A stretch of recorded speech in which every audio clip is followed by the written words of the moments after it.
Before listening, pause for a moment. Feel gratitude in your heart for all those who treated you with kindness in the times of need. Continue listening.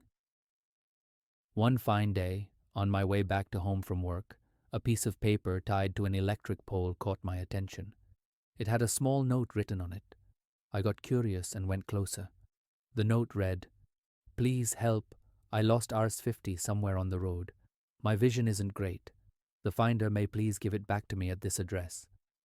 And the note ended with an address at the bottom. I followed that address and it led me to a hut which was in quite a miserable condition. The roof was shattered, the windows were broken, and there sat a frail elderly woman outside the hut.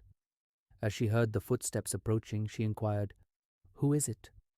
I replied, "Amma, I was passing by when I found Rs 50 on the road. I happened to see your note on the electric pole. So, I've come to hand over the money to you." Tears began to roll down her dry, wrinkled cheeks on hearing this. She said with a lump in her throat, "My dear, I've had at least 30-40 people come over and give me Rs 50, saying they found it on the road. I didn't write that note. I cannot even see properly, nor do I know how to read and write." I had to pause for a second to control my tears before I could say anything.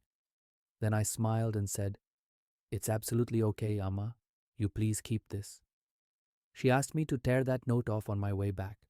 I assumed that the old woman must have asked everyone who came to her with the money to tear that note, but no one did. So I just patted her hands, reassuring her, and left. I walked back with a million thoughts as to who could have written that note. I was feeling a profound respect for the person who dared Otta to do something like this, which many of us couldn't even imagine of doing. I realized that we just need to have the intention and willingness to help, and things will find a way to work out. As I was engrossed in my thoughts, someone tapped me on my shoulder. I turned around to see a young man asking me, "Brother, can you help me with this address?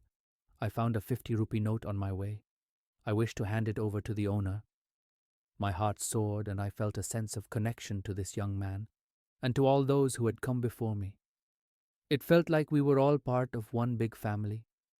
I smiled and guided the man to Amma's hut. This world will be such a better place to live if we reach out not just to people that are close to us, but to anybody who needs a helping hand.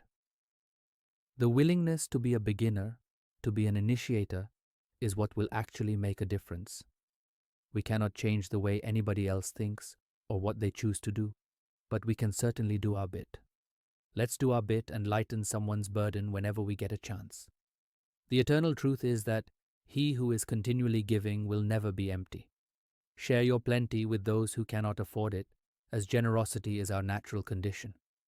Society can change only when we want it to change, and when we change, society has already changed to that extent. Let the goodness of your heart be reflected in your actions.